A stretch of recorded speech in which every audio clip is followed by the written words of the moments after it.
What's going on? This is Hoppe Hour. I am your host, Ryan Hoppe. And right now on the show, Erik Nagel is on Hoppe Hour. What's going on, bro? Hi, Ryan. How are you? You sure that this is the Hoppe Hour show? As you were introducing it, you didn't seem quite certain that this was what the program was. I'm not certain what's going on. I've never used Zoom before for a radio show. I was freaking out, like not in like a panic attack way, but I was not sure how to use this. Like I was like, I hope this works. That's why I was a little nervous. Are you just doing audio? You doing video with this? I have a Rodecaster Pro board. I'll show you. It's right here. So, all right. Yeah. So else does. I have, yeah. So I just never used it. I usually do phone calls. So I was hoping my board would connect and then everything. So far, so good. You should be using this more. I mean, unfortunately, this is how business is being done now. It's all Zoom, Microsoft Teams, all of these things where this is how television's being done. It's how radio's being done. Yeah, I think it's the way of the future. Do you ever like listen to old Opie and Anthony shows and just think about the idea that format of what you guys said and the fact that there wasn't video, like that's just never going to happen again? I try not to, but yeah, that format's never going to happen again. That hot talk stuff, even regular talk on terrestrial radio. You guys, station that you're at in Tampa, the Bone, you guys are one of the last bastions of non-political, non-sports talk programming. Like I think it's you and Real Radio in Orlando are like the last two that I'm aware of that are all on FM talk station, and it's lifestyle talk. You know, it's not leaning left, leaning right, only about this sports team or nationally syndicated, you know, fill in the blank kind of programming. Well, I would say the only places that have hot talk that are left is like I saw in the ratings, they said that WMMS in Cleveland is that because they got Rover in the morning and then Alan Cox in the afternoon. And even though it's music during the day, like that, and I would say Elliott in the morning would count in DC. Just like those are like the last ones. He's the morning show on a rock station. True.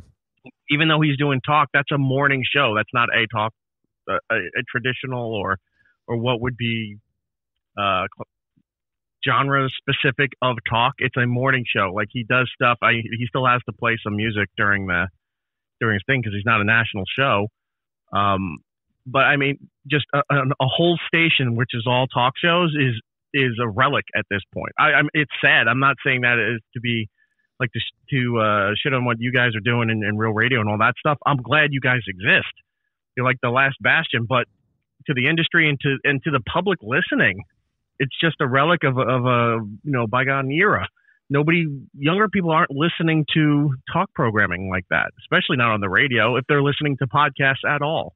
Well, what I find aggravating, Erik, is it works. It works in Tampa. It works in Orlando. It works in Cleveland.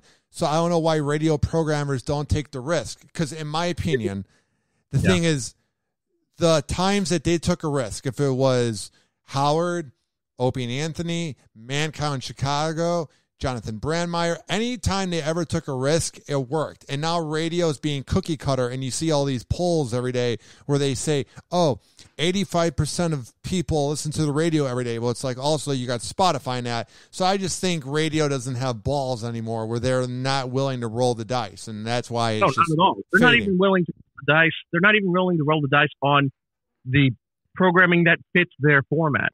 Like those shows that you mentioned, nobody's going to take a chance on any kind of talk stuff like that anymore.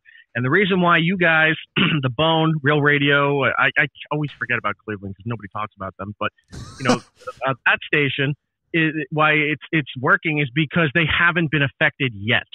Like like the Bone skirted with the Bubba stuff, and then when Calta took over the mornings, you guys have been putting out great programming, but not enough to rock the boat as far as social outrage or like the FCC stepping in, any of that kind of stuff. You guys have just been, know how to maintain. If you guys had something that hit the station or Real Radio or the Cleveland station, that format would be gone. All those shows would be gone because it's a big cost cutting. It's expensive to run a talk station because you got to pay for hosts, producers, all that. Like there's a lot more for an expense than it is to have a morning show and then music jocks or just music without the jocks throughout the day. Radio is not caring about talk programming anymore. You guys will last as long as the audience is there, and nothing happens that affects sales. And that's the truth. And that's really unfortunate because sales is running everything. It used to be programming and sales were totally separate.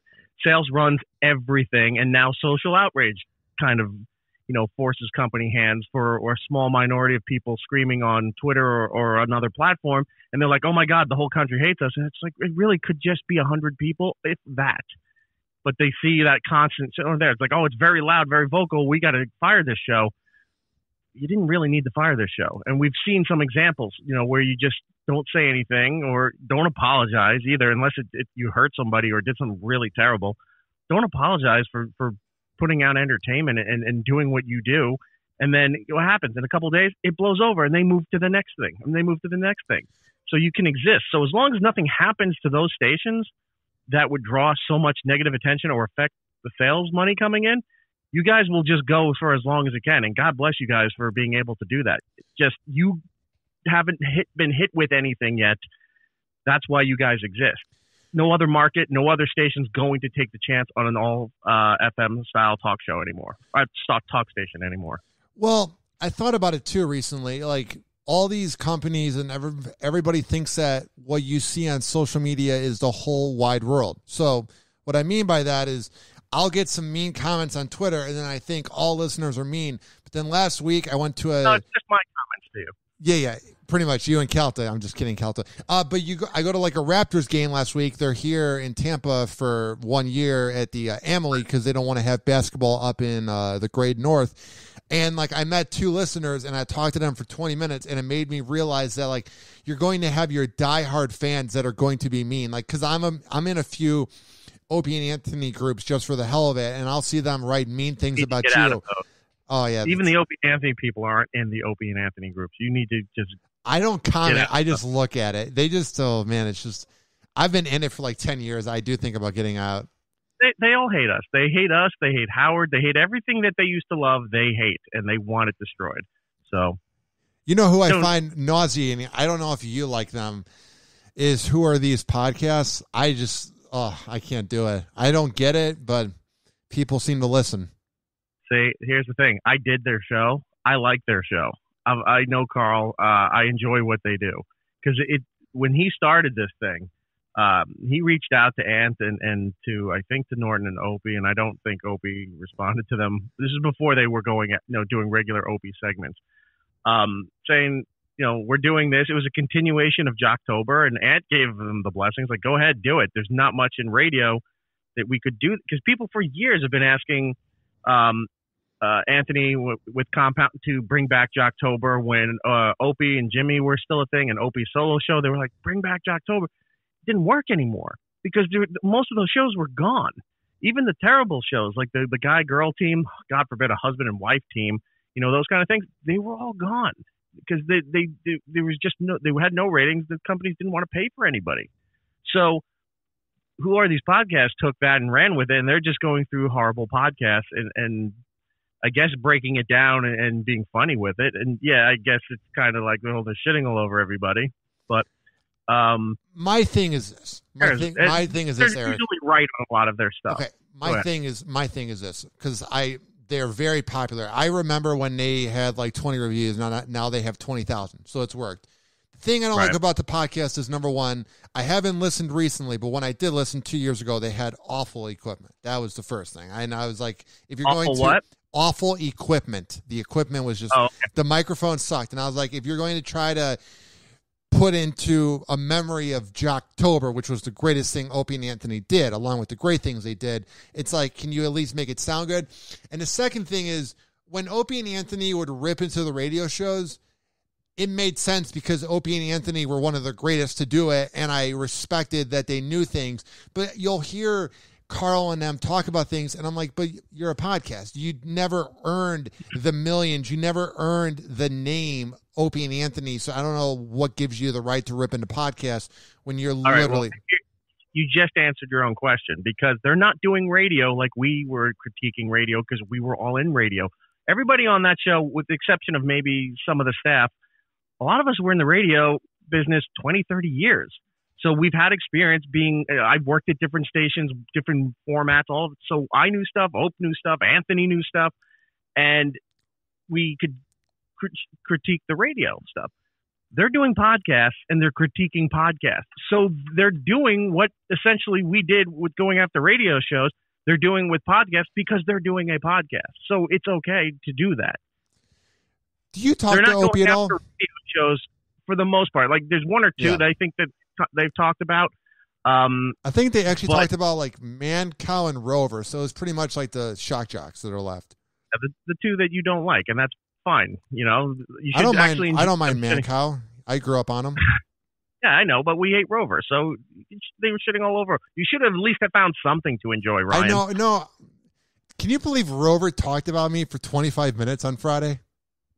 No, because I don't listen to the show. And I don't either. I got 200 follows on IG, and they were all Cleveland people. And I was like, what the fuck? I was like, what's going on? And I did. Why did he bring you up? You haven't worked on that show in how long? 6 years. 6 years? So what happened was so my mom totaled my car like 10 days ago when she was in town. Like Florida rain, she spun out in that. So my rich uncle, who is like a blessing, like it doesn't seem real. I have this uncle who lives very poor, but is a millionaire out in Los Angeles. He got me a new car. He got me a 2016 Honda Accord that's basically new. It has like 30,000 miles on it. Fresh car. I love it. So I was in the car wash and I barely left the back window open. Barely. And I was playing like EDM music and wearing like Timberland shades that I bought for like $10. I'm in a really good mood. You deserve to have your car smashed if that's what you're doing. So then they like talked about it for 25 minutes. And I was like, really? Yeah. There's no content going on. I don't know. I was a little annoyed. I had to talk to a few mentors because I really wanted to respond. Then you realize you like look at the person who is saying, and you're just because But you're not. You didn't draw the conclusion as to why he was talking about it. Your mom smashed your car, you got a new car, and then you had a rave going through a car wash. Where did Rover come into this? Rover played the video on air and mocked it, and then I've had everybody go, "Where's the car wash? Where's the?" He took a video. Okay, yeah. No, it wasn't about my mom getting into a car crash. He played the video on air and then like put it in the podcast, and I'm like, you were the one that said that like I was never gonna make it. And I'm like, now you're playing my shit. Like you're a little bitch. Because what's so pussified about them, it's so aggravating, is at least when I've had disagreements with Kelta and Drew, they make it fun. Right. It's fun. You respond back and forth, you call in, you argue, and then at the end of the day, you get a text from Kelta or Drew, and they're like, hey, man, we're just doing this for radio. This is fun. You're a good kid. That was great radio. You're the heel of the bone. With Rover, he's the biggest pussy ever because he doesn't respond. He doesn't follow anybody on Twitter. So then it's like I'm getting all the negative comments on my page, but I'm like, he doesn't give me a platform to like tweet back. And I'm like, dude, you're such a coward. It's so infuriating. Yeah, he's terrible. He's only in a handful of markets, I think. Can you see where I find that annoying? Can you see how I find that annoying? Like, it's not even like I work in the same market. It's like, go away. I understand, but he rode the tail end. Like, he wasn't even during the heyday of syndicated FM talk or whatever. Yeah. He rode the tail end of all of this when he was gifted syndication after Howard left for taking the whole like Midwest of the country down through parts of the South, and couldn't keep all that. He's got a few stations left, and he's just barely getting by with all of this because there's no buzz about him. There's nothing online that look.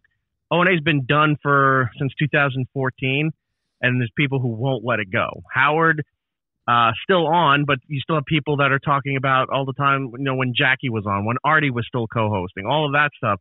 Adam Carolla still has, diehard fans. Lycus hasn't been on radio in forever, but he's been doing his live stream and podcast, and people still talk about him. Phil Hendry is another one that gets brought up all over the place. There's shows that people loved and were during the heyday of all of this stuff. Ron and Fez, even though Bennington is on with his new, their new version of the show, people still talk about Ron and Fez. People still post clips about Ron and Fez. You never heard Mancow, and you never heard Rover. Ever. Mancow's a weird one because when I was growing up, he was all over the newspaper, TV, billboards, bro. He had a book. I listened to him, and then there's just 1 year he fell off, and then he did radio from 2014 till a year ago, but He's another fascinating one. And I've talked to him via DM, and he literally DMs the same way he talks on air. That like authoritative, whatever it is. It's very bizarre. Here's what you do. Get the audio of Rover talking about you, or if he does video, whatever, get that. Re-encode it with your logo and all your social media stuff. Throw that up online and use it as a promotional tool. Just say, thanks for, the 15-minute commercial that Rover gave me on it, when he's in 3 markets and 4 people hear him. So, he's allowed to punch up at this point to you. It really was kind of flattering because I was like, I literally was a part-time phone boy for the show, and then like 6 years later. But you have a weird hang-up about him. Like, you still have a weird obsession, even though you've moved on and you're doing other things. I don't have a weird obsession. I thought it was aggravating. I have no obsession with him. He's got an obsession with me. He talks about me. That's fine too, but like, who cares? Use it, spin it to use it as a promotional tool for your podcast, or I think you're live streaming now too, or what? Yeah, I joined the No Filter Network. Every time I see your stuff, you're doing something else, and I go, I have no idea where this kid's going with all this, but he's doing like the same show. What is that? Is that a good thing? Yeah, I keep seeing you do something, so you're trying and you're active. It's not like you fell by the wayside. I'm not saying that as a negative. I just don't understand half the shit you're doing because I can't follow it. But you're doing it. You're making it work for yourself. It's a backhanded compliment, I know, but you're doing something, and I'm happy. Do you want me to explain it? No, not really. Come on. So I do a podcast where I play celebrity news clips and I rant. Then that's heard on quadpod.com, QODPOD.com. It's a podcasting network. And it's heard on Z Radio Live with this guy named Zach Feldman, who used to work at like PLJ and that, and he's got like internet radio, and then it's on every single platform that has a podcast. So like Spotify, Apple, iTunes. It sounds like a 90s radio show. I play news clip, I have production. So then I also interview people in radio, and I used to interview comedians, but they're douchebags. Like, they're not really fun to interview. I interviewed every comedian ever. That's not Dave Chappelle. Like, anybody that went to Side Splitters Comedy Club, I interviewed. The big one it's called No Filter Network, nofilter.net. It's a network of people that either got canceled in the sports world or up-and-coming professional athletes like Brian Urlacher, like really big names, and they do shows online, and you pay like $2 to watch it. And very soon they're going to have pay per month, like a subscription. So I joined that network. I had to apply. I had an interview with the network. You have a .com because you're in like 9 different places. Do you have one place to centralize this? RyanHobbyRadio.com. Yeah, I have a website. I do things. I feel like no one. That website is centralized, has everything listed for every way they can see with all that. Because nobody has a website anymore, because sometimes it's not worth it. But you do need to have one kind of Google presence thing, online that you can just like go to whatever mynameiS.com, and then it's like, here's the links to my video version, my audio version, all that stuff. Just it's a one-stop shop kind of deal. Not go, we're doing it exclusively on the website. All right, I mean, that's fine too, but just having it all combined together, because you're doing one thing over here, one thing over here, one thing over here, and that's great. I'm not knocking that. It's just, it's confusing when you're doing multiple plugs at the same time. I know. For 3 or 4 different things. People just go, I'm not even going to bother. I don't know where he is. So if you just promote, Monday night I'm doing this, whatever, Ryan, what's your site? Ryan Hoppe Radio? RyanHobbyRadio.com. That's all you have to do. Just do the one plug, have them go there, and then it's right there. I think I'm going to do that from now on. So you don't want me to keep promoting that it's on Spotify? There's no need to. I mean, you can do it. Like, if you do your social media stuff, have a graphic made with your .com and then it says as heard on these platforms, or you do the hashtags when you post it on social media. It's all about just like, here's everything in a tight little package so people can see it, and then they can pick and choose where they want to go with it. Because if you keep listing every platform you're on, people are just going to like, I'm not dealing with this. Yeah, I never thought of that. People have such a short attention span and so impatient. I'm very impatient. I'll stay, I'll keep my sanity waiting for certain things that I enjoy, but anything else that pops up, like your stuff that's there, you already lost me. I'm like, I'm not going to remember Z-Rock or whatever, Zach, whatever his name is. And that's not a shot at the guy. It's just, there was so much information. It's not sitting there. So I know to go to your website, and then it has all your links in there. So if you just put it all there and it says Monday nights I'm here, Tuesday here. Like have a schedule with that kind of stuff makes it so much easier because all you have to promote. Yeah. It's branding. Just promoting your .com. Everything's your .com to go find you for everything. It just feels like then you're just waiting for things to happen if you're not promoting it. You know what I mean? You're promoting, but you're building a brand up for yourself too. You can't promote every single. It's like the Kardashians aren't going out. They'll go and promote their latest project and go, "Hey, I have a new makeup line or my new clothing line, whatever." But they're not going every time they go out to promote something. It's like, oh yeah, for the last 10 years I've been doing this clothing line and a makeup line, and they're not just rattling off their credentials of the things that they're working on. Does it seem like I do that? Yeah, a little. I mean, it's not a bad thing. It's just there's so much you're rattling off. Just kind of simplify it. Say, hey, I do a bunch of different platforms at different times. Find me, RyanHoppyRadio.com. And so should I even? I mean, what do I know? What do I know? But should I then not even share that I did this interview with you and just hope people find it? Yeah, please, because who wants to hear it? I don't. You don't? I'm on it. No. Damn. No, of course. You can just promote it. My mind is blown, bro. I'm just debating right now.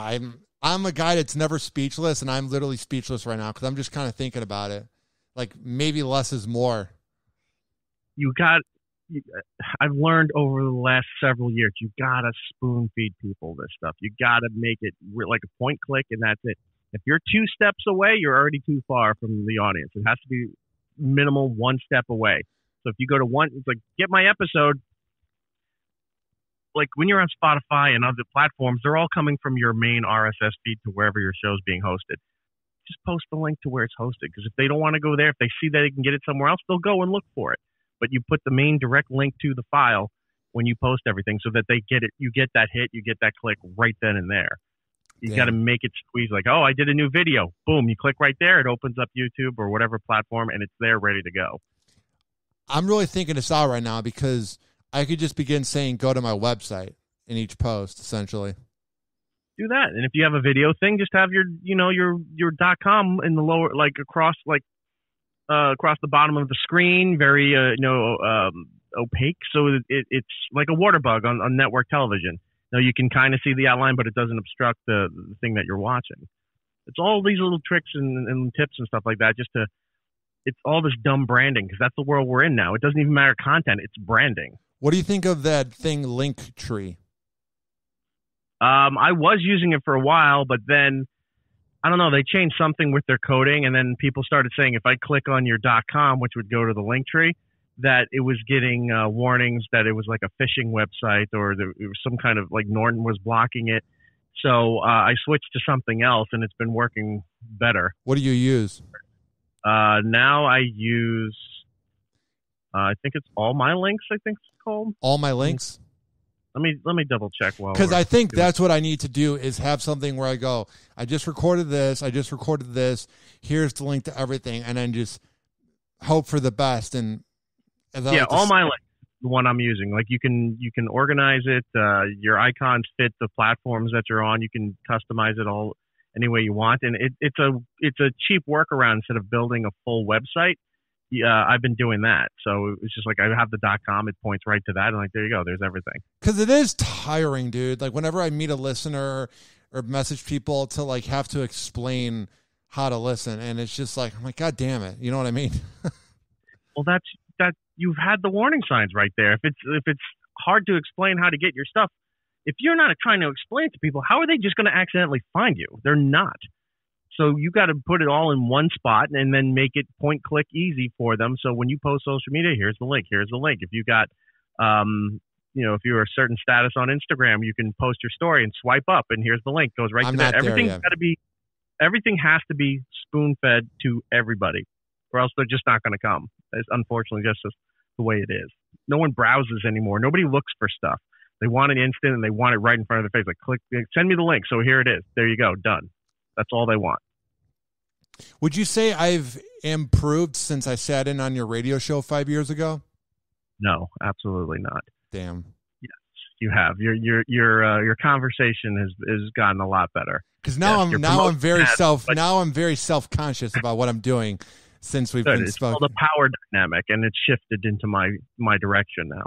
Yeah, your branding still needs help, but your conversations that I've peeked in once in a while. I've been seeing who you've been talking to, and look, like I said, you have a love for it. You keep doing it, even though like all signs in this industry point to there's no chance in hell this is ever coming back in the format that we love or the shows that we like. It's just not the thing. And even podcasting, people went to podcasting. There's so many of them, and every company's now trying to switch to being a podcast company, and they're too little too late. Like the next thing's going to come up in the next year or two, or especially right after the pandemic's done.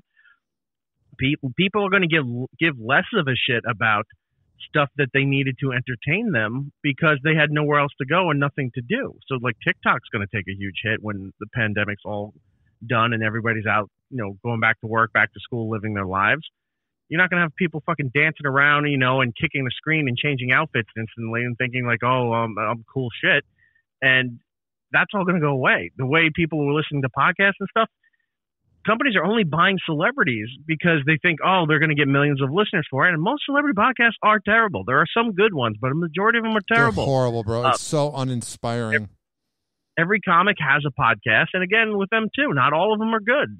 There's certain ones that are really good and will probably survive going forward, but everything else is going to fall by the wayside. A lot of people started doing this because of the pandemic and the quarantine happened. Like Staples had an end cap, and I think they still do. If you go in there, they have an end cap of podcasting equipment where you can buy the ring lights and microphone stands and tripods, and here's the equipment that you would need to start a podcast. Everyone's like, oh, I'll just do a podcast. Like everybody was saying before that was just like, oh, I'll just go into comedy. Like it's so easy. They all did it, and nobody's listening to it. There's hundreds of thousands of podcasts and no one gives a shit about. Yours and mine included. I know. It's humbling. So humbling. Yeah. Do you ever have you want on it? That's good. Most people do this and then go, oh, shit, this is a job. You constantly have to do this. You have to work on it. You have to grow. And then sometimes you find a podcast and you're like, the last one they did was in 2017. How much? Yeah. Oh, they only did 7 episodes and they were done. You're like, see, they realize it's work. My thing is, I know everybody that does this wants to make it, but I just don't want to have my legacy be like, man, he fucking tried hard. You know what I mean? No, no one's going to fault you for that. Everyone knows that knows you've been trying. It's just, hopefully it pays off at some point. You're working in the last bastions of radio as we know it. And who knows? Maybe there's an opening, somebody leaves, something changes programming-wise. You get a weekend show. What I like is that whenever I interview somebody, unless they're a real asshole that doesn't promote it, everybody that promotes it, like that really annoys me, number one. Whenever I interview somebody, which is why after this interview, I'm taking a break from interviews because 80% of them will promote it, but then some of the people that I go in hoping are good, and I'll tell you afterwards, they don't promote it. And then I'm like, well, thanks, asshole. Like, it would have been nice to have some of your listeners. But the thing is, they all say the same thing where they're like, man, you got to give this kid a shot. You know what I mean? Like, no one goes, oh, my God, that was pretty average. Like, Covino promoted it on their Patreon and that. So, for them to, take the time to talk about it. Right. So here's something you do then when you have certain guests, because not every guest is going to promote it because they don't think that way or they're just moving on to other things to whatever. When your interview's done, you send them the link in the graphic or you send them the link to your tweet and say, hey, do you think you could retweet this? Or, hey, if you could post that, it was a great interview. I appreciate it. You got to, again, spoon feed the guests. You send it right to them right after it's done and up and go, hey, your episode's up. I appreciate your time. Do you think maybe you could retweet this or repost this or something? You got to take that extra step with it. Damn. And if they don't, then that kind of sucks. But if they do, sometimes they will. They'll be like, oh yeah, cool. I didn't know, and then they'll do it for you. Would you say you're happy with everything you've done post Opie and Anthony? I guess I would say, post Opie show when that shut down. Yeah, I'm happy with what I did. I'm not happy with where the industry and everything went. Because if I tried doing that now, if I started now, there's no way in hell I probably would have gotten anywhere. I started in the 90s, the mid to late 90s with all of this stuff. And, I'm happy with it. A lot of it was out of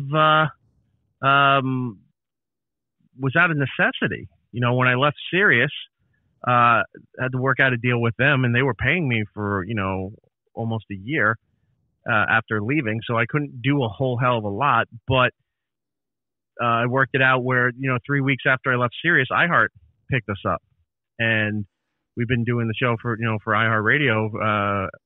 Jesus, it'll be 4 years in September, end of September. So I went from Sirius XM for 3.5 years to for the show, not for my career there, but for my individual show, and then doing an iHeart, and then I'm doing the other show with Brian Johnson from AMC's Comic Book Men and Kevin Smith movies and all that, and Tell 'em Steve Dave. We do a show together for the last 2 years, and I like what we're doing. I just wish the industry was better. That I think that our both of those shows are solid.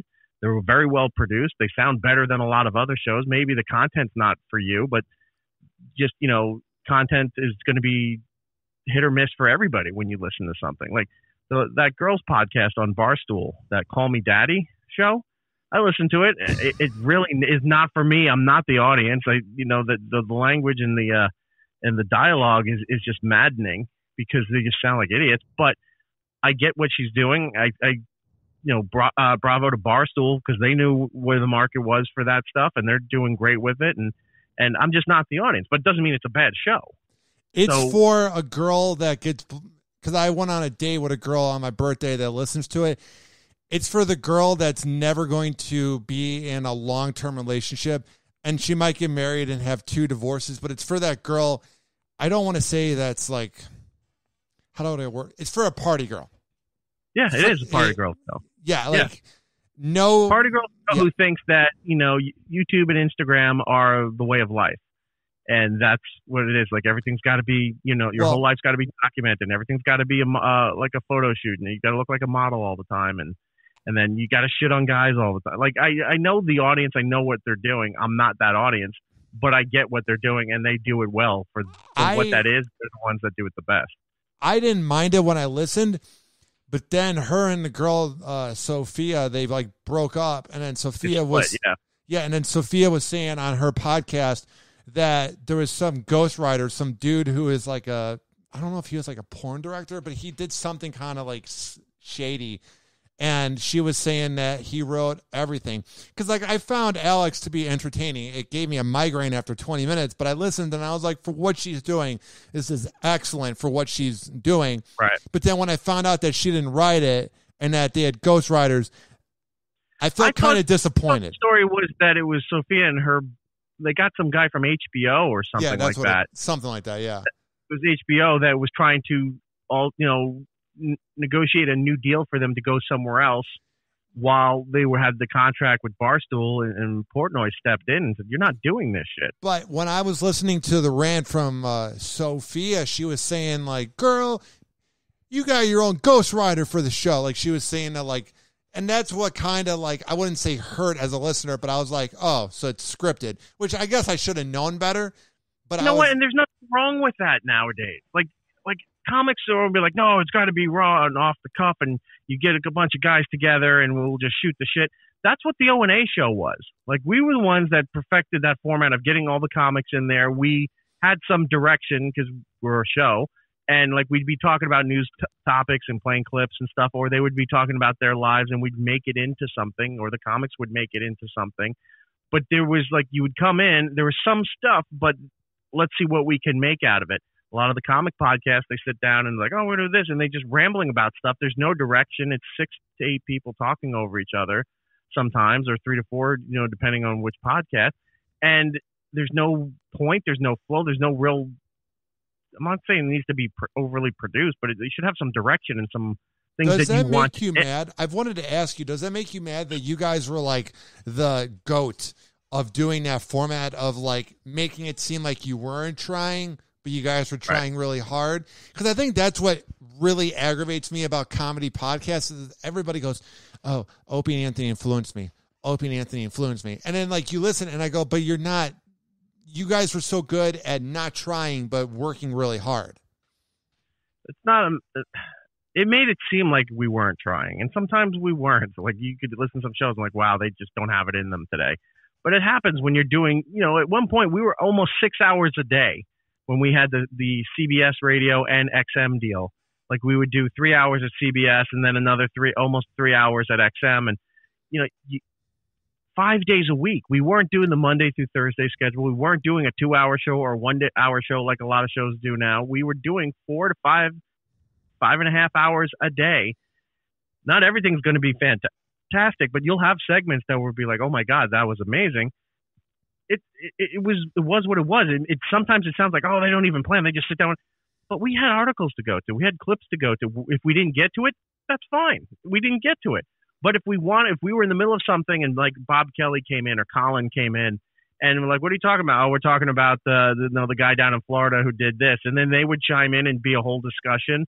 And then we'd go into something that, Bobby bought a brand new piece of technology that we're making fun of him for, or Colin's, shitting on Norton for being a phony, or like any of those kind of dynamics that were there made it seem like, oh, it's just easy to sit down and do all of that stuff. These are world-class comics, that know how to do this, and they know each other personally, so they knew how to shit on each other and how to converse like that. And the show just, O&A, all the credit to them because they figured out how to work that dynamic without being comics and include everything, and everything got fused together. So when people are like, oh, it's just easy, we come in, we shoot the shit, we don't have any format, that's not always a good thing. You should prep to have something and then not use it. If you do need it and you look down and you go, oh yeah, you have a whole list of stuff you wanted to talk about, it keeps you going. You don't have to sit there and try to remember everything and then forget it because you didn't write it down or you didn't have anything prepped. So prep, do all this stuff, get it all together, do all the work so that when you go and do the show, if you don't even touch it, then you had a great show. You managed to keep everything going and find things to talk about and you didn't get to the majority of the stuff that you had. Great. Carry it over tomorrow or the next show or whatever you're doing. But you can't just walk in there, sit down like, all right, guys, we're all going to sit there like every other podcast seems to do. And they don't have anything planned out. They're just going to do a round table of shit. And look, there's only certain shows that do that well. Legion of Skanks does that very well. But I'm sure you can go and look at any kind of show that has more than 2 people. They're really not doing it well because you don't know the voices. You don't know the setups. There's too many inside. Like they don't develop anything. And that's a big problem with that. Back to Alex's thing real quick, taking a quick step back. So what if her shows, she has somebody that writes some stuff for her, that they have some prep and some script? They should. At that level, they're making millions of dollars. It's not just going to be, oh, we'll just sit down and whatever flows, comes off the top of her head is what we're going to go with. She should have that stuff done. And that's smart to have stuff done. True. Why is that? Look, everybody views that as like, oh, you had prep and you had this and you got production. Yeah, try putting a little effort into what you're doing. That's actually showing that you're taking it seriously and making a go at it. Instead of every 100,000 podcasts where it's just everyone's like, oh, I'm going to do a podcast. Me and my 4 friends are funny. Okay, sit down and try it. And then there's no flow. Everyone's talking to each other. Nobody remembers what they're talking about. It's garbage. So what? Good for her that she planned stuff out and there's stuff written for it. Good. So what? Look how great they're doing. Making millions of dollars. That's the goal. There's no integrity. There's no, for a generation, like the millennials, and I don't know about the Gen Z stuff, but the millennials were like, it's all about being authentic and authenticity and being real and transparent and all these fucking buzzwords that they use. They don't live up to it. They're like, she's so real. She's so authentic. No, she's not. No, every fucking photo and video's got 9 filters on it. She's got lip injections. She's got ass implants, and then they're doing electroshock, whatever, to their fucking thighs and all this stuff. Nothing about them's authentic. And what they're talking about is they're always doing the pose where they're sticking their tongue out and then they're doing these weird angles all the time. Like, why is that entertaining? I don't get that. And you're going to shit on these people. Oh, they have their stuff written. They've got stuff together. And, they're not just reading. They're just not being themselves. No, they're doing a show. This is entertainment. Put some effort into it. It's funny. My generation is not the best generation because my girlfriend's 4 years younger than me. So she's like borderline millennial, but she's Gen Z, even though she's got more millennial in her. And she's got friends that are like 20, and it's fucking bizarre that they were like 5 in 2004. Like there's that whole thing where that kind of messes with your mind. But everybody looks down on millennials, dude. And I think we deserve it because Gen Z will see with time, with this decade, what they do, but they already don't use as much filters. They don't care about the things that millennials care about. And I think if there's going to be an up-and-coming generation that is authentic, it's the next generation, this current one. Right. Look, millennials do get a bad rap because of, again, small portion of their generation. And I'm not shitting on them. It's just not a generational thing of older guy looking down at younger people. There's a lot of people I know that are millennials that work in, the places that I work at, and they're fine. They're productive. They know what they want to do. They have stupid things, but every generation has their stupid things, whether you agree with it or not. The ones online, small collective, are the ones with the loudest voice and makes their whole generation look like they're fucking idiots. So when you had all the stuff done, when everything was lit and fire and their fucking fascination with everything flaming hot, Cheetos and Fritos and Lay's and all that stuff. Like, I can only eat this stuff. And then they're wondering why they're in the fucking hospital from acid reflux or ulcers and all that stuff, because you're not eating anything it's not like a pepper hot. It's a chemical burn. You're sushi. What about the sushi obsession? Everyone loves sushi. I like sushi, but that's fine. I mean, look, when I was growing up, I didn't know kids my age eating sushi. I never saw it. People weren't going out to sushi. It became a thing later on, like in the 2000s, that it became more of a kids were drinking coffee, kids were going to get sushi and things like that. Just wasn't a thing from, in the late 80s and through the 90s when I was growing up. That's fine if they do it. Who cares? So they're going to eat sushi. That's not being, that's not like a status symbol. It's not pretentious. It's not like if they're going to Nobu all the time, if they're going to something like that and they're constantly, look at my film, look at my videos, or they're going to those stupid clubs where they've got, road flares shooting out of some kind of sugar, dessert kind of thing. And it's just so they can do photos and videos and stuff like that. Then, yeah, you're a fucking asshole. You just look like an asshole. But the majority of people aren't doing that. What do you think are some flaws that the Gen Xers have? I'll tell you what people say is a flaw, and I can tell you from myself and other people that are around my age, is that we don't care. And then people are like, well, they don't care. That's why, the big fight generationally has been the baby boomer generation, which is my parents, and the millennials, which is the generation after me, you, right? They're constantly fighting because they don't like old people. Nobody likes old. I mean, you like old people if they're your grandparents or if you know somebody, but nobody likes when my generation was younger, I didn't really care about my grandparents. Like they were fine. I loved them, but I didn't care about what they thought or what they did or World War II or any of that stuff. But they're obsessed, and rightfully so. The generation of my parents, they've all been very spoiled. That's why they were the baby boomer. They were given everything. It was right after World War II. They got all the jobs, the money. They were controlling everything, and then you get the millennials who are screaming about politics now, which my generation didn't give a shit about. It's so annoying, bro. I want it to go away. Politics, it's all social media, posturing and all this stuff. But you see, like, you elected a president who's one of the oldest presidents we've ever had. But you're saying, fuck the boomers, fuck all them. Where's your candidates? Where's all this stuff? Gen X doesn't have that representation. And that's a flaw that we, around our generation, feel it's like we're not being represented in a lot of this stuff, but we also don't care.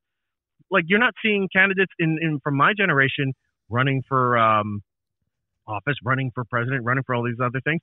Some of the people that were running for the 2016 and the 2020 election on the Democratic side, they were younger. They were millennial guys. They were the ones who meet that criteria. Like, they were 35 to 40 in there because it's the law. You can't run for president unless you're 35 in the United States.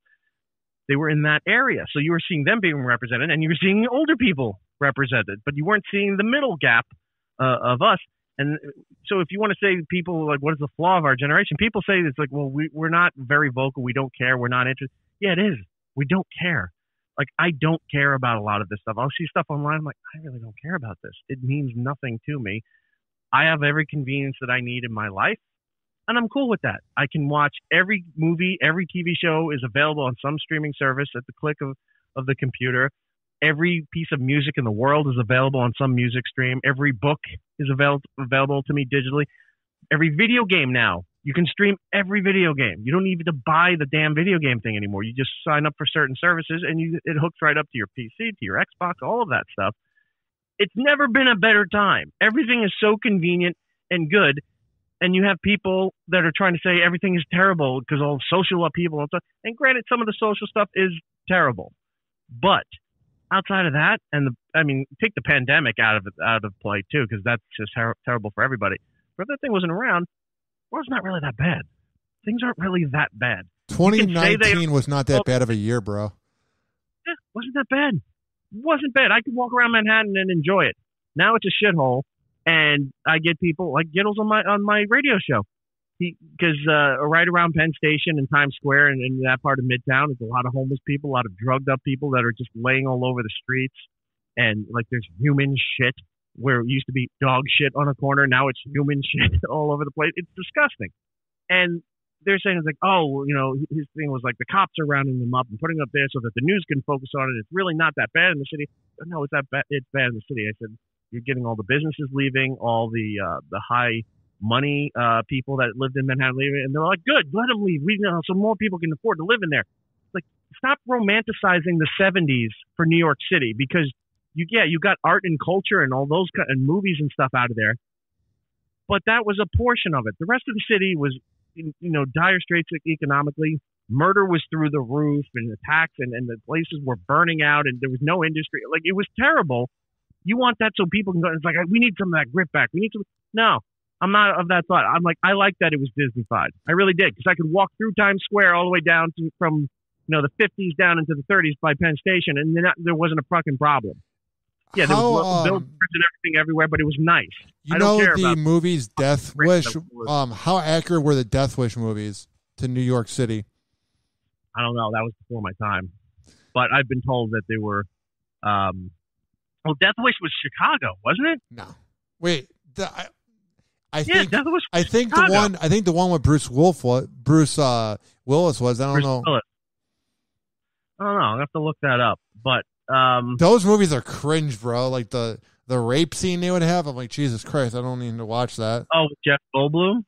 No, the Death Wish movies with Charles Bronson. The old ones from That's what I'm talking about. Jeff Goldblum was, I think, in Death Wish 3. I didn't know. Where they attacked a rich woman. It's very unwatchable. Like, it's not, and then the action too. It's just like, I'm going to shoot you, and I'm going to shoot you. I'm like, Jesus Christ. And then the new Bruce Willis one from 3 years ago was just horrendous in a weird way. Yeah, because it had Mancow in it too. It was the most random. It was Sway in the Morning and Mancow's Morning Madhouse. The most random combination of radio hosts ever. Yeah. Oh, yeah. You're right. They were the original ones were based in New York. Because I did some like Reddit reading when I was done watching the movie, which I do a lot, and they were saying that they were trying to like show what it was like in New York in the 70s and 80s. Right. Yeah. I don't. City's a mess right now. I'm not thinking it's dead. It's going to take a while to recover, especially with the current, mayor in office. Well, does it feel like Governor Cuomo is being protected? Am I wrong about this? Because I'm 1,500 miles away, so I'm not in the know. But is he being protected? I don't know. No, I don't think he's being protected, because even there's a lot of people in his own party that were saying that he needed to step down. But here's the other thing. So unless something's really proven terrible that he did, like so far he's inappropriately kissing women. All right. But that's not enough to, if that was true, by the way, it's not enough to say he has to resign. This is a disgrace. He doesn't have to do anything. Just because people say, I don't like what you did, you need to resign. No, you don't. You don't have to do anything. I think there was a poll recently where they surveyed, New York State is a big place. And if you go north of the city, it's a whole other country. It's all very conservative. And you go out to Long Island, it's very conservative. But you've got the city itself, very liberal. And, New Jersey and Connecticut right there, also very liberal. And they surveyed a lot of stuff. And the majority of the poll that they did was that they was like, yeah, well, he's doing fine. He's doing his job. Let him stay in office. I don't care. So he's not being protected. He's being called out. He's had some powers taken away that he added to himself during times of emergency with the quarantine and the pandemic and all that. Some of that stuff was scaled back. I don't know how the nursing home thing was going to play out, because I mean, that could have been he held back 50% of the numbers, so there was a bigger death count than was being reported, and he might have just been doing that to fuck with Trump. I don't know. That still all has to be sorted out, but I don't think I'm not a fan of his at all. Yeah, he's a creep. But he's very mafia tactic kind of guy, and it's all about business. It's nothing personal with anything he's doing. It's all business. So far, it's like it's getting stuff done, and I'm not a big fan of his. I don't live there, so I don't vote. I didn't vote for him. Where do you live? New Jersey? I'm in New Jersey. Yeah, I left New York. Jesus, when I lived in 2006, I moved over to New Jersey. It was just easier, and so I mean, he's doing fine, I guess. Unless something really damaging comes out with these allegations. So far, he was just being, creepy around women. He's a single dude. Who cares? I mean, guys do all that shit. So now you can't flirt with people. Now you can't do all this stuff. I'm not defending the guy. I'm just saying, based on what's been told and what's been shown about all this stuff, I don't know. That's for, better people to go through and sort all that stuff out. But so far, it's not enough to make him leave office. Yeah, I think social media wanted him to resign, and I don't know why he would resign. He doesn't seem like the guy that gives up. Do anything wrong, the slightest thing comes back from your past. It's like, oh, you need to go. You can't work again. You're terrible. And then what happened? You're starting to see it now. It's starting to happen to the side that was really gung ho about canceling everybody. Little by little, you're starting to see people on that side are starting to get. You know what's fascinating? What about Jimmy Kimmel? He's non-cancelable. He cannot be canceled. I don't think he's done anything to be canceled. Well, I mean, he's a whiny baby, but I don't think he's done anything to be canceled. Well, I mean, he wore blackface on, and I don't care. That thing with the Man Show. Everything on the Man Show, it's just bizarre. Yeah, everything on the Man Show could get you canceled. But here's the thing: like Fallon didn't get canceled when he was in blackface on Saturday Night Live, and I think when it's under the guise of a comedy property, they're not being racially discriminative. It might be insensitive, but it's not. They're not discriminating. Kimmel was playing Karl Malone, and I forgot who Fallon was portraying, but they were doing a character impression. I think he was doing Chris Rock, now that I'm thinking about it, for Fallon, but they were doing a character impression. So you got to have some leeway there. Should they have done it? Probably not, but you're allowed to do impressions. You're allowed to act and do things. Like when they tried to give Bryan Cranston shit, when he did that movie where he's in a wheelchair, I'm forgetting the name, but then people saying what, why didn't they hire a real quadriplegic actor to take the role? Why did it have to? Because you know why? You put somebody in that role, unless it's an indie film that gets a lot of buzz, no one's going to see it. No one gives a fuck. But Bryan Cranston's in there. Hey, I like Bryan Cranston. I like Malcolm in the Middle. I like Breaking Bad. I like some of the other things he's done. I'll go see that because I like Bryan Cranston. That's why he's in that role. And you're an actor. You're allowed to act and pretend to be other characters. You don't have to be exactly the character that you're portraying. Now, here's the weird, tricky balance to this. So when they get mad at whitening of Hollywood, right, which in some cases is legitimate. But when they're like, oh, well, this, we're going to reboot this movie, or we're going to do this, or we're going to adapt this book, and the characters are described a certain way. Yeah, but you know what? We're going to put a black person in there. We're going to put an Asian person. We're going to make it all diverse and everything. That's fine. Okay, that's not what the characters were, but they're saying, why does the characters have to be that way? Why does Cinderella have to be white? You can have a black Cinderella. You can have a black. They're doing when they did the Little Mermaid live on TV. They had I forget her name, but she was an African American actress who was portraying Ariel. And it's like, I don't care. Who cares? That's not that big a deal when it's an adaptation of something, But when you go and you write something like this is about my family, well, you don't have enough diversity in this cast, so we need to put something in there. But that's not my story. That's not my family. That's not my friends or any of this stuff. I'm not putting in I have a black friend just because you're telling me I need to have a black friend for my life story or for what the characters I wrote. That's where it gets a little tricky. It's like you're like, oh, you're forcing yourself into somebody's art, but then on the other side, you're protecting art, saying it's sacred. Don't change people's art. It's like you can't pick and choose what works for you, and then not follow the same rule. Like here's your rule. You want to do this, okay? But we're not doing it here. But you're going to force it into here. Why? Why is that okay? You can't do that shit. It's a lot of hypocrisy when it comes to all of that stuff. Where can people find rants like that? RyanHoppyRadio.com. It's all one place. All the links are right there. I'm on 19 different platforms, but if you go to RyanHoppyRadio.com, hopefully that will have a link. You know that's going to give me a panic attack tonight, wondering if I'm doing the right things, by the way, Erik. Thank you for that. Right. You're very welcome. I'm just kidding. You can hear me. Go to it'seriknagel.com. ERIKNAGEL. If you're listening to this, I'm sure it's in the description there, unless he can't type. But I don't know his. I can type. If he can read at this point. But if you go to it'seriknagel.com, you have links to the iHeartRadio show that I do with Giddles and Zia. You have the links to the audio stuff, again, on iHeartRadio, but we're also on Spotify, Pandora, all the places you can get a podcast or on-demand stuff. We're there available. And the video version's on our YouTube channel, youtube.com/it'seriknagel, also on the .com. Everything's right there for you. And the other show that I do is called Would You Kindly with Brian Johnson from Tell 'em Steve Dave, Kevin Smith Movies, AMC's Comic Book Men. We do a show once a week, and you can find that also at it'seriknagel.com or compoundmedia.com. You can go there and subscribe and watch.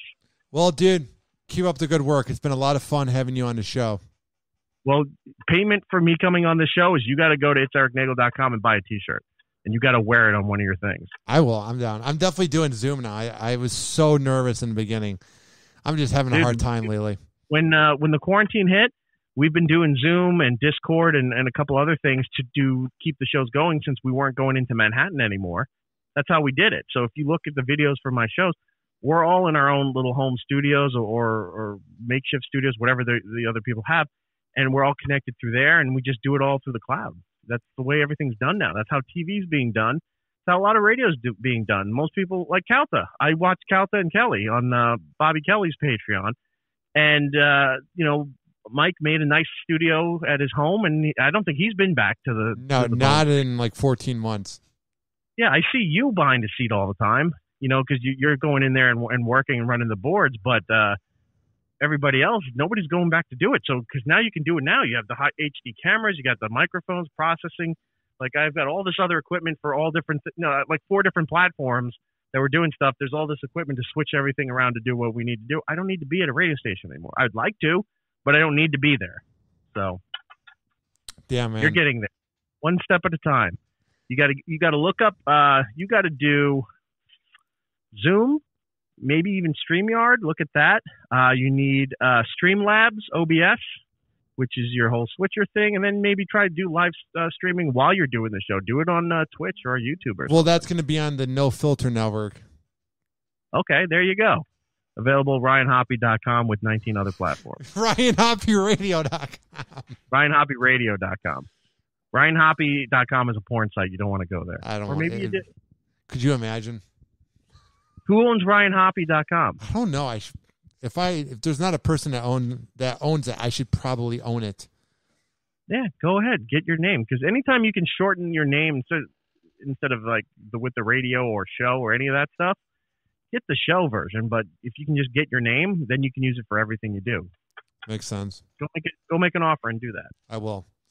Well, thank you for the tough advice, because everybody that has come on the show in the last 3 months that I've been doing interviews has kissed my ass. So it's very humbling to have you just go in. I like you, Ryan. I enjoy what you do. I'm not kissing your ass. There's no reason to kiss your ass ever. Oh, no, I'm saying I've had people that have come on the show that have literally talked about it on their show or social media, and they're like, oh, it's so amazing. This kid's the future, blah, blah, blah. And you're just like, no. You got to fix your brand, dude. Yeah. So here's what I'll do for you, because to show you how I'm being honest and my appreciation of you, I will not talk about it. I will not promote it. I will not do anything. I will not even acknowledge it. Yeah. I won't even come back next time. Okay. See, that's how much faith I have in you and how much I support you. Thank you, bro. That means a lot. You're not. Okay. And I'll tell who are the, go on. I'll tell who are the podcasts not to listen to this and not to go after and review your show. Oh God, I actually kind of want them to. Oh, God, they would roast it so hard. I don't even want to think about it. Actually, I do want to think about it because I'll take the free attention, because at this point, I'm all in on the radio heel thing, because it's just, right. I mean, the fact, I know you got an obsession with Rover. No. There's just something that I will never not be a part of that show. And the fact that they talked about my video like that, there's something to being that heel thing. I'm all in. The fact that Shane French thought about me 6 years later and talked about it for 30 minutes, bro. There's something there. Yeah. Just saying. Fuck him. Oh, no. He's not long for this world anyway, so. I'm longed for it. You are, unfortunately. My favorite thing, by the way, anytime I've come down to Tampa and I visited Calta and the Bone and everything, one of my visits, favorite thing that Calta's ever said about you were complaining about something, and Calta's in his office, and he goes, "I'm giving you a compliment, you dumb Frankenstein," and I never forgot that. I'm that is such a perfect way to think about Ryan Hoppe as being a big dumb Frankenstein. Was that was like 2015? That was when we went to Hooters, right? Yeah, I think that was the last time I was down in Tampa. Yeah. Damn, that was 6 years ago. I know. As soon as this opens up, I've got family all through Florida I haven't seen in 2 years. So when all this opens up, I'm gonna have to do a road trip around Florida to see everybody. You just gotta get your 2 shots. I mean, my mom came down. She's a nurse. I got them already. So then come down. Yeah. What are you waiting for? Just because I have people in my family here that are immune compromised. That even though I know some things have opened up, not every business has opened up in New York. A lot of the studios, you guys are a little different, but a lot of the studios in Manhattan aren't fully open. Most people aren't wanting to come back right now, and they're looking at September for maybe trying to roll everything open again. But yeah, I have some family members here that are compromised and they can't get the vaccine anytime soon because of their conditions, and so I got to play it really safe. I go to Compound once or twice a week to do stuff there. I got to do the rest from home. I'll do the supermarket. I'll do Home Depot, like anything that's a necessity. But outside of that, I don't go anywhere. I don't do anything. I'm the opposite. Well, you're down in Florida.